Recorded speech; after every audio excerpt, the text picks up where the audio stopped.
ಪಶುವೈದ್ಯಾಧಿಕಾರಿಗಳ ನೇಮಕಾತಿ ಪರೀಕ್ಷೆ ಅಕ್ರಮ ಪ್ರಕರಣಕ್ಕೆ ಸಂಬಂಧಪಟ್ಟಂತೆ ಐಎಎಸ್ ಅಧಿಕಾರಿ ಜ್ಞಾನೇಂದ್ರ ಕುಮಾರ್ ಅವರಿಗೆ ವಿಚಾರಣೆಗೆ ಹಾಜರಾಗುವಂತೆ ಸೂಚಿಸಿ ಜಾರಿ ನಿರ್ದೇಶನಾಲಯ ನೋಟಿಸ್ ನೀಡಿದೆ.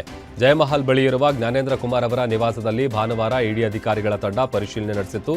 ಪರಿಶೀಲನೆಯ ಬಳಿಕ ನಾಳೆ ಬೆಳಗ್ಗೆ 11 ಗಂಟೆಗೆ ಅಗತ್ಯ ದಾಖಲೆಗಳೊಂದಿಗೆ ಶಾಂತಿನಗರದ ಇಡಿ ಕಚೇರಿಗೆ ಹಾಜರಾಗುವಂತೆ ಸೂಚಿಸಿ ಜ್ಞಾನೇಂದ್ರ ಕುಮಾರ್ ಅವರ ನಿವಾಸದ ಬಾಗಿಲಿಗೆ ನೋಟಿಸ್ ಅಂಟಿಸಿ ಇಡಿ ಅಧಿಕಾರಿಗಳು ವಾಪಸ್ ತೆರಳಿದ್ದಾರೆ. ಧಾರವಾಡದಲ್ಲಿ ಕೆಪಿಎಸ್ಸಿ ಮತ್ತು ಕೆಇಎ ನೇಮಕಾತಿಯಲ್ಲಿ ಕನ್ನಡ ಭಾಷೆಗೆ ಹೆಚ್ಚಿನ ಪ್ರಾಮುಖ್ಯತೆ ನೀಡುವಂತೆ ಆಗ್ರಹಿಸಿ ಪ್ರತಿಭಟನೆ ನಡೆಸಲಾಗಿದೆ. ಕರ್ನಾಟಕ ರಾಜ್ಯ ರೈತ ಸಂಘ ಹಾಗೂ ಹಸಿರು ಸೇನೆ ಯುವ ಘಟಕದ ನೇತೃತ್ವದಲ್ಲಿ ಡಿಸಿ ಕಚೇರಿ ಎದುರು ಪ್ರತಿಭಟನೆ ನಡೆಯಿತು. ಈ ಹಿಂದೆ 100 ಅಂಕಗಳ ಕನ್ನಡ ಭಾಷಾ ಪರೀಕ್ಷೆಗೆ ಆದ್ಯತೆ ಇತ್ತು. ಆದರೆ ಇದೀಗ ಕೇವಲ 35 ಅಂಕಗಳಿಗೆ ಸೀಮಿತಗೊಳಿಸಿರುವುದು ಗ್ರಾಮೀಣ ಯುವಕರಿಗೆ ಅನ್ಯಾಯ ಆಗಲಿದೆ ಅಂತ ಪ್ರತಿಭಟನಾಕಾರರು ಆಕ್ರೋಶ ವ್ಯಕ್ತಪಡಿಸಿದರು. ಬೇರೆ ಭಾಷೆಗಳಿಗೆ ಅವಕಾಶ ನೀಡೋದ್ರಿಂದ ಗ್ರಾಮೀಣ ಅಭ್ಯರ್ಥಿಗಳಿಗೆ ತೊಂದರೆಯಾಗಲಿದೆ. ಕೂಡಲೇ ಈ ಪದ್ಧತಿ ಕೈಬಿಟ್ಟು ಕನ್ನಡಕ್ಕೆ ಹೆಚ್ಚಿನ ಆದ್ಯತೆ ನೀಡಬೇಕು ಅಂತ ಸರ್ಕಾರವನ್ನು ಆಗ್ರಹಿಸಿದ್ದಾರೆ. ಕೆಪಿಎಸ್ಸಿ ಅಧಿಕಾರಿಗಳ ವಿರುದ್ಧ ಧಿಕ್ಕಾರವನ್ನ ಕೂಗಿ ಆಕ್ರೋಶ ಕೂಡ ಹೊರಹಾಕಿದ್ದಾರೆ.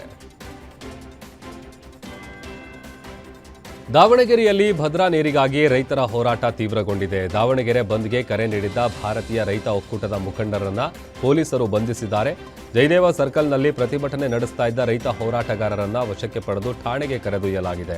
ಭದ್ರಾ ಡ್ಯಾಂನಲ್ಲಿ ಸುಮಾರು 175 ಅಡಿ ನೀರಿದ್ರೂ ಮಳೆಗಾಲದ ಭತ್ತದ ಮಳೆಗೆ ನೀರು ನೀಡ್ತಾ ಇಲ್ಲ ಎಂದು ರೈತರು ಸರ್ಕಾರದ ವಿರುದ್ಧ ಆಕ್ರೋಶ ವ್ಯಕ್ತಪಡಿಸಿದ್ದಾರೆ. ರೈತರಿಗೆ ನೀರು ಬಿಡುಗಡೆ ಮಾಡುವಂತೆ ಒತ್ತಾಯಿಸಿ ಬಂದ್ಗೆ ಕರೆ ನೀಡಲಾಗಿದ್ದು ಹೋರಾಟದ ವೇಳೆ ಪರಿಸ್ಥಿತಿ ಉದ್ವಿಗ್ನಗೊಂಡಿದೆ. ಶಿವಮೊಗ್ಗದಲ್ಲಿ ಶರಣ್ ಪಂಪ್ವೇ ಪ್ರವೇಶ ನಿಷೇಧಕ್ಕೆ ಹಿಂದೂಪರ ಕಾರ್ಯಕರ್ತರು ಆಕ್ರೋಶ ವ್ಯಕ್ತಪಡಿಸಿದ್ದಾರೆ.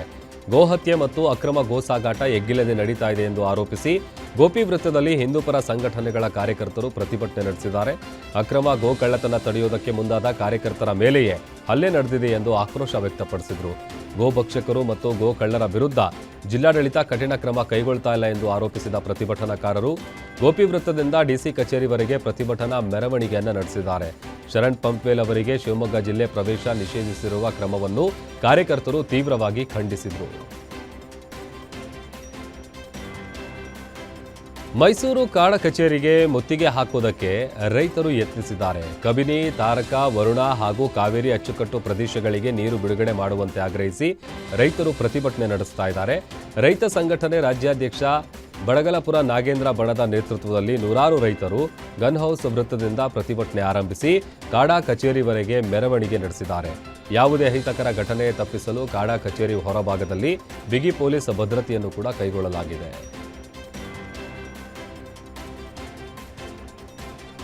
ಬಾಗಲಕೋಟೆಯಲ್ಲಿ ಸಚಿವ ಬಿ ನಾಗೇಂದ್ರ ರಾಜೀನಾಮೆಗೆ ಆಗ್ರಹಿಸಿ ಬಿಜೆಪಿ ನಡೆಸ್ತಾ ಇರುವ ಪ್ರತಿಭಟನೆ 7ನೇ ದಿನಕ್ಕೆ ಕಾಲಿಟ್ಟಿದೆ.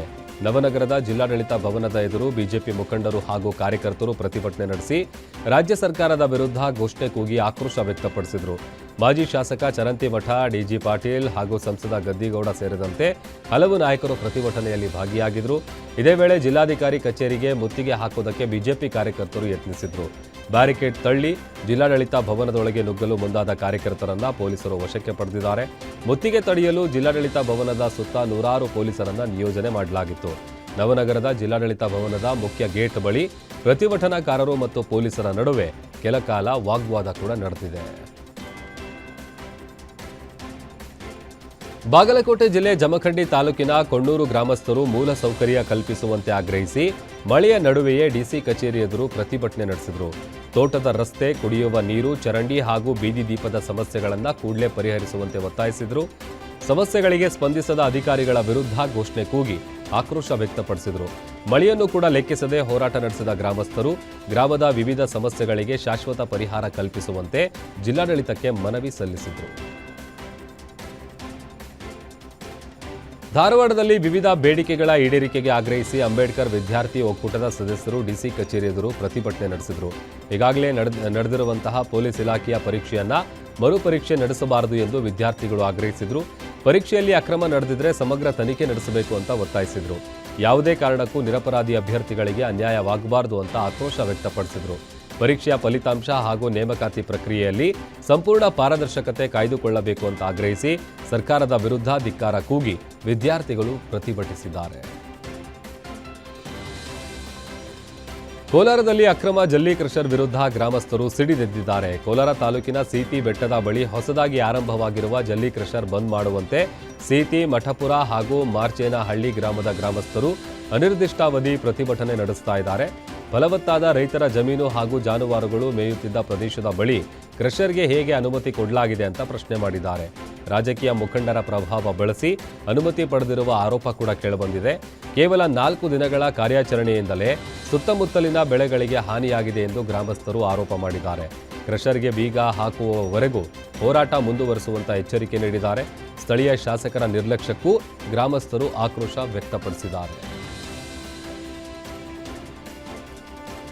ಕರ್ನಾಟಕದಲ್ಲಿ ಕೃತಕ ಪನ್ನೀರ್ ನಿಷೇಧದ ಕುರಿತು ಆರೋಗ್ಯ ಸಚಿವ ಯುಟಿ ಖಾದರ್ ಮಹತ್ವದ ಹೇಳಿಕೆಯನ್ನು ನೀಡಿದ್ದಾರೆ. ಕೃತಕ ಪನ್ನೀರ್ ಮಾತ್ರವಲ್ಲದೆ ಎಲ್ಲಾ ರೀತಿಯ ಕೃತಕ ಉತ್ಪನ್ನಗಳ ಬಳಕೆಯನ್ನ ನಿಷೇಧಿಸಲಾಗಿದೆ ಅಂತ ಅವರು ಸ್ಪಷ್ಟಪಡಿಸಿದ್ದಾರೆ. ಕೃತಕ ಪನ್ನೀರನ್ನು 1 ವರ್ಷದ ಅವಧಿಗೆ ನಿಷೇಧಿಸಿರುವ ಬಗ್ಗೆ ಪ್ರಶ್ನಿಸಿದಾಗ ಆಯುಕ್ತರಿಗೆ 1 ವರ್ಷದವರೆಗೆ ಮಾತ್ರ ನಿಷೇಧಿಸುವ ಅಧಿಕಾರ ಇದೆ ಅಂತ ಸಚಿವರು ವಿವರಿಸಿದರು.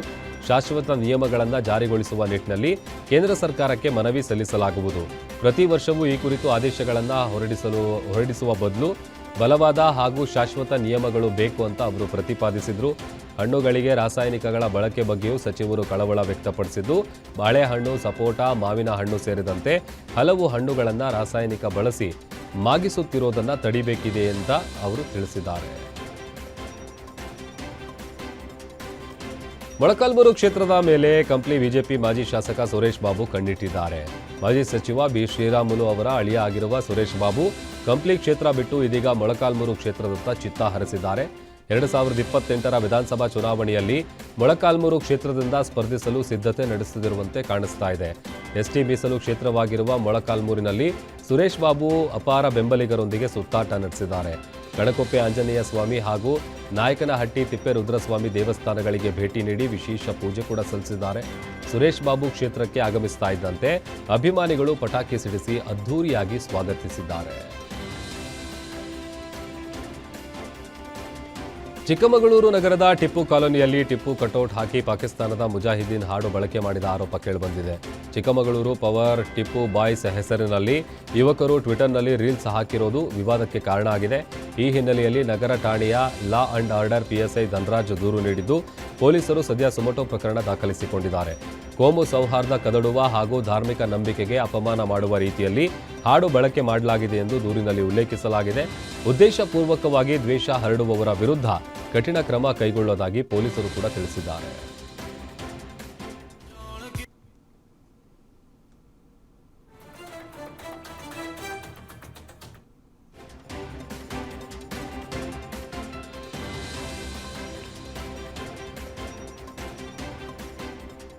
ಬಾಗಲಕೋಟೆ ಜಿಲ್ಲೆಯ ಜಮಖಂಡಿ ನಗರದಲ್ಲಿ ಪವರ್ ಬ್ಯಾಂಕ್ ಸ್ಫೋಟಗೊಂಡು ಯುವಕನೊಬ್ಬ ಗಾಯಗೊಂಡಿದ್ದಾನೆ. ಜಮಖಂಡಿ ಬಸ್ ನಿಲ್ದಾಣದ ಬಳಿ ಘಟನೆ ನಡೆದಿದೆ.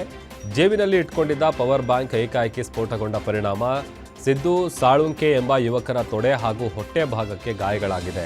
ಸಿದ್ದು ಸಾಳುಂಕೆ ಜಮಖಂಡಿ ನಗರದ ಕುಬೇರ ಸಂಧಿಯ ನಿವಾಸಿಯಾಗಿದ್ದು, ಗಾಯಾಳುವನ್ನ ತಕ್ಷಣ ತಾಲೂಕು ಆಸ್ಪತ್ರೆಗೆ ದಾಖಲಿಸಿ ಚಿಕಿತ್ಸೆ ನೀಡಲಾಗ್ತಾ ಇದೆ. ಘಟನೆ ಜಮಖಂಡಿಯಲ್ಲಿ ಆತಂಕಕ್ಕೆ ಕಾರಣ ಕೂಡ ಆಗಿದೆ.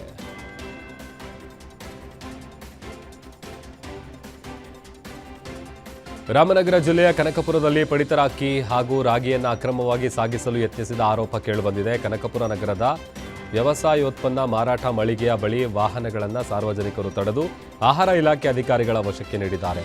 ಕನಕಪುರದಿಂದ ಮಳವಳ್ಳಿಗೆ ಅಕ್ರಮವಾಗಿ ಸಾಗಿಸಲು ಯತ್ನಿಸಲಾಗ್ತಿತ್ತು ಎನ್ನಲಾಗಿದೆ. ಸುಮಾರು 300 ಚೀಲಗಳಲ್ಲಿ ಇದ್ದ ಅಕ್ಕಿ ಹಾಗೂ ರಾಗಿಯನ್ನು ಅಧಿಕಾರಿಗಳು ವಶಪಡಿಸಿಕೊಂಡಿದ್ದು, ಪ್ರಕರಣ ಸಂಬಂಧ ಪರಿಶೀಲನೆ ಮುಂದುವರೆಸಿದ್ದಾರೆ.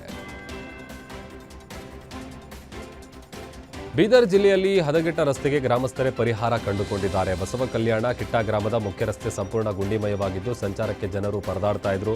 ರಸ್ತೆ ದುರಸ್ತಿಗೆ ಅಧಿಕಾರಿಗಳು ಹಾಗೂ ಜನಪ್ರತಿನಿಧಿಗಳಿಗೆ ಹಲವು ಬಾರಿ ಮನವಿ ಮಾಡಿದ್ರು. ಯಾವುದೇ ಸ್ಪಂದನೆ ಸಿಗಲಿಲ್ಲ ಎಂಬ ಆರೋಪ ಕೇಳಿಬಂದಿದೆ. ಹೀಗಾಗಿ ಆಟೋ ಚಾಲಕರಿಂದ ಹಣ ಸಂಗ್ರಹಿಸಿದ ಕಿಟ್ಟ ಗ್ರಾಮಸ್ಥರು ಕಂಕರ ಮತ್ತು ಮರಳು ಹಾಕಿ ರಸ್ತೆ ಗುಂಡಿಗಳನ್ನು ತಾತ್ಕಾಲಿಕವಾಗಿ ಮುಚ್ಚಿದ್ದಾರೆ. ಇದೇ ರಸ್ತೆಯಲ್ಲಿ ದಿನಕ್ಕೆ 3-4 ಬಾರಿ ಜನಪ್ರತಿನಿಧಿಗಳು ಸಂಚರಿಸುತ್ತಾರೆ. ಆದರೂ ಶಾಶ್ವತ ದುರಸ್ತಿಗೆ ಮುಂದಾಗಲಿಲ್ಲ ಅಂತ ಗ್ರಾಮಸ್ಥರು ಆಕ್ರೋಶ ವ್ಯಕ್ತಪಡಿಸಿದ್ದು, ಈಗಲಾದರೂ ರಸ್ತೆಗೆ ಶಾಶ್ವತ ಪರಿಹಾರ ಕಲ್ಪಿಸುವಂತೆ ಒತ್ತಾಯಿಸಿದ್ದಾರೆ.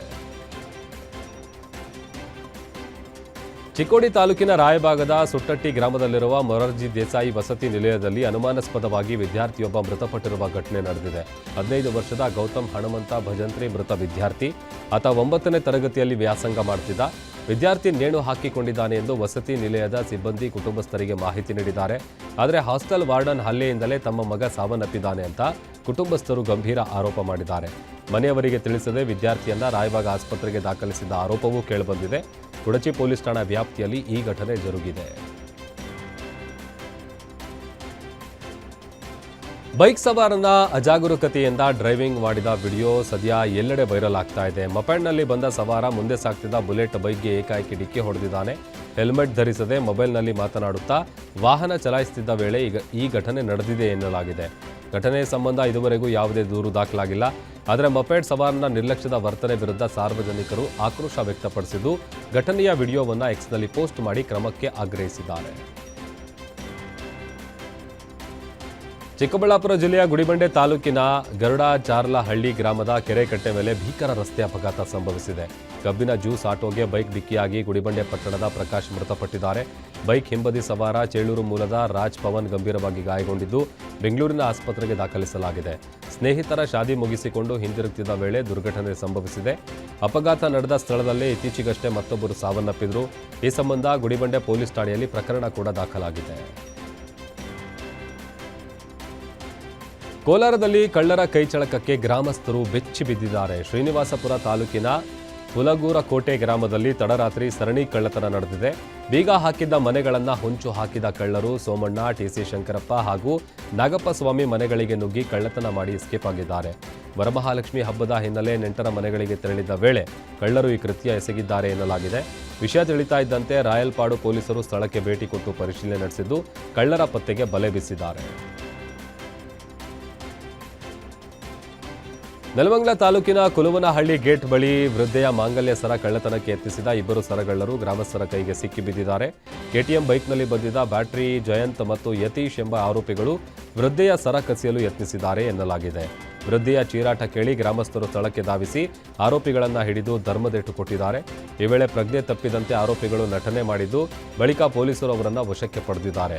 ಗಾಯಗೊಂಡ ಇಬ್ಬರಿಗೂ ಸರ್ಕಾರಿ ಆಸ್ಪತ್ರೆಯಲ್ಲಿ ಚಿಕಿತ್ಸೆ ಕೊಡಿಸಲಾಗ್ತಾ ಇದ್ದು ನೆಲಮಂಗಲ ಪೊಲೀಸ್ ಠಾಣೆಯಲ್ಲಿ ಪ್ರಕರಣ ದಾಖಲಾಗಿದೆ. ರಾಯಚೂರು ಜಿಲ್ಲೆ ಲಿಂಗಸ್ಗೂರು ತಾಲೂಕಿನ ಬಗಡಿ ತಾಂಡಾದಲ್ಲಿ ವಿದ್ಯುತ್ ಶಾಕ್ಗೆ ಹಸು ಬಲಿಯಾಗಿದೆ. ಲಕ್ಷ್ಮವ್ವ ಅವರಿಗೆ ಸೇರಿದ ಹಸು ನಿನ್ನೆ ಸಂಜೆ ಜಮೀನು ಬಳಿ ಮೇಯುತ್ತಿದ್ದ ವೇಳೆ ಈ ದುರ್ಘಟನೆ ನಡೆದಿದೆ. ಮಳೆ ಬರ್ತಿದ್ದ ಸಂದರ್ಭದಲ್ಲಿ ವಿದ್ಯುತ್ ಕಂಬದ ಪಕ್ಕ ಅಳವಡಿಸಿದ್ದ ತಂತಿ ಸ್ಪರ್ಶಿಸಿದ ಪರಿಣಾಮ ಹಸುವಿಗೆ ಶಾಕ್ ಹೊಡೆದು ಸ್ಥಳದಲ್ಲೇ ಮೃತಪಟ್ಟಿದೆ. ಹಸು ಒದ್ದಾಡೋದನ್ನು ಕಂಡ ವೆಂಕಟೇಶ್ ರಕ್ಷಿಸಲು ಮುಂದಾದರೂ ಅಕ್ಕಪಕ್ಕದವರ ಸಲಹೆಯಿಂದ ಹಸುವನ್ನು ಮುಟ್ಟದೆ ಹಿಂದೆ ಸರಿದಿದ್ದಾರೆ. ಹೀಗಾಗಿ ಸಂಭವಿಸಬಹುದಾಗಿದ್ದ ಮತ್ತೊಂದು ಅನಾಹುತ ಜಸ್ಟ್ ಮಿಸ್ ಆಗಿದೆ. ಘಟನೆ ಮುದಗಲ್ ಪೊಲೀಸ್ ಠಾಣೆ ವ್ಯಾಪ್ತಿಯಲ್ಲಿ ನಡೆದಿದೆ.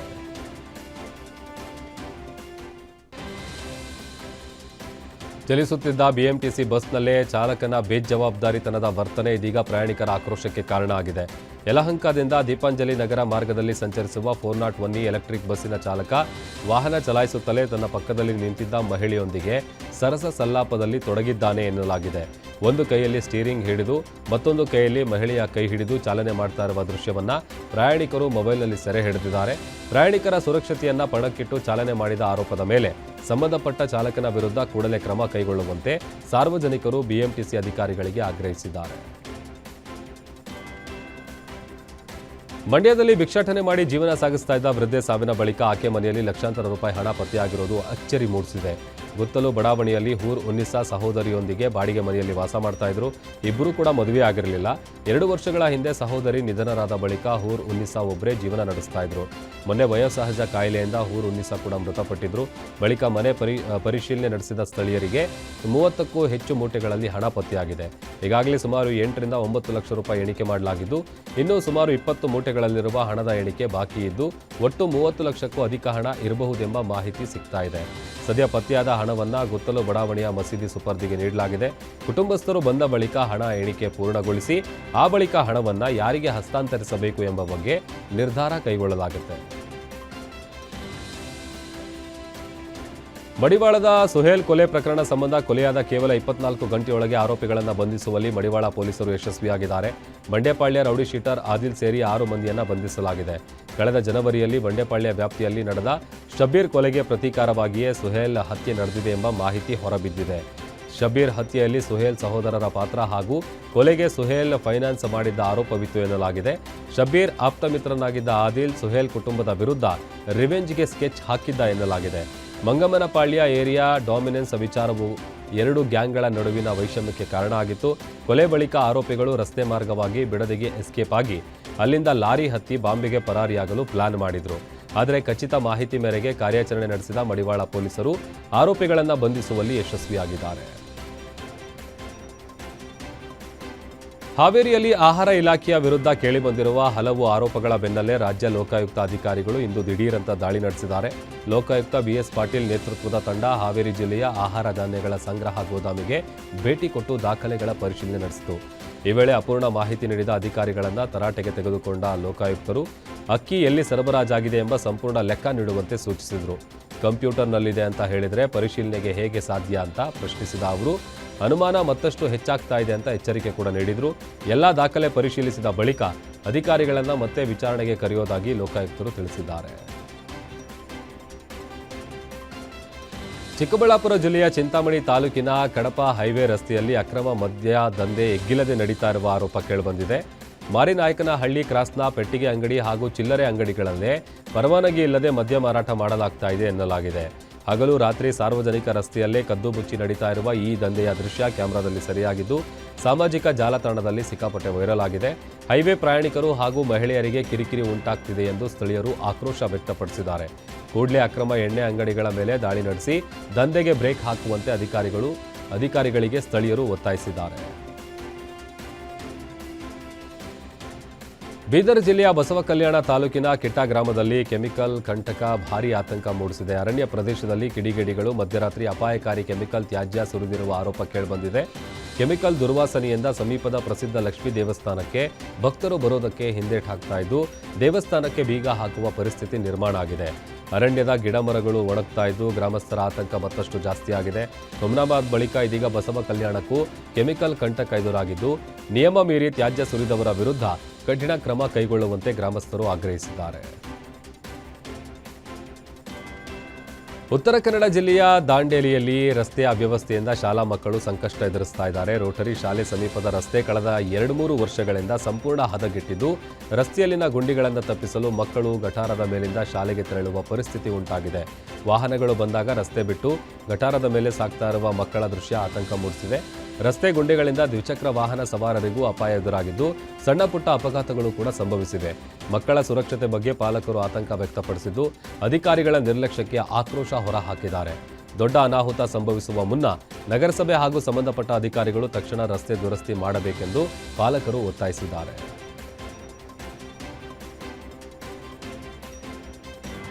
ಮಂಡ್ಯ ಜಿಲ್ಲೆ ಮದ್ದೂರು ತಾಲೂಕಿನ ಆಬಲವಾಡಿ ಗ್ರಾಮದಲ್ಲಿ ಸೆಸ್ಕ್ ಅಧಿಕಾರಿಗಳ ಎಡವಟ್ಟಿನಿಂದ ಕಾರ್ಮಿಕನೊಬ್ಬ ದಾರುಣವಾಗಿ ಸಾವನ್ನಪ್ಪಿರುವ ಆರೋಪ ಕೇಳಿಬಂದಿದೆ. ಹಾವೇರಿ ಜಿಲ್ಲೆ ಶಿಗಾವಿ ಮೂಲದ 26 ವರ್ಷದ ಅಶೋಕ್ ಮೃತ ಕಾರ್ಮಿಕ. ವಿದ್ಯುತ್ ಕಂಬದ ಮೇಲೆ ಕಾಮಗಾರಿ ನಡೆಸುತ್ತಿದ್ದ ವೇಳೆ ಏಕಾಏಕಿ ವಿದ್ಯುತ್ ಪ್ರವಹಿಸಿದ್ದು ಅಶೋಕ್ ಕಂಬದ ಮೇಲೆಯೇ ಹೊತ್ತಿ ಉರಿದು ಮೃತಪಟ್ಟಿದ್ದಾನೆ ಎನ್ನಲಾಗಿದೆ. ಘಟನೆಯ ಬಳಿಕ ಸ್ಥಳಕ್ಕೆ ಸೆಸ್ಕ್ ಅಧಿಕಾರಿಗಳು ಭೇಟಿ ನೀಡಿ ಪರಿಶೀಲನೆ ನಡೆಸಿದ್ದಾರೆ. ಕೊಪ್ಪ ಪೊಲೀಸ್ ಠಾಣಾ ವ್ಯಾಪ್ತಿಯಲ್ಲಿ ಪ್ರಕರಣ ದಾಖಲಾಗಿದೆ. ಐಜಿಪಿ ರವಿಕಾಂತೇಗೌಡ ನೇತೃತ್ವದಲ್ಲಿ ಶಿವಮೊಗ್ಗದಲ್ಲಿ ಪ್ರಾಪರ್ಟಿ ರಿಟರ್ನ್ ಪರೇಡ್ ನಡೆಸಿ ಕಳುವಾಗಿದ್ದ ಮಾಲ್ಗಳನ್ನು ವಾರಸುದಾರರಿಗೆ ಹಸ್ತಾಂತರಿಸಲಾಗಿದೆ. 2026ನೇ ಸಾಲಿನ 142 ಹಾಗೂ ಹಿಂದಿನ ವರ್ಷಗಳ 32 ಸೇರಿ ಒಟ್ಟು 174 ಪ್ರಕರಣಗಳನ್ನು ಪೊಲೀಸರು ಪತ್ತೆ ಹಚ್ಚಿದ್ದಾರೆ.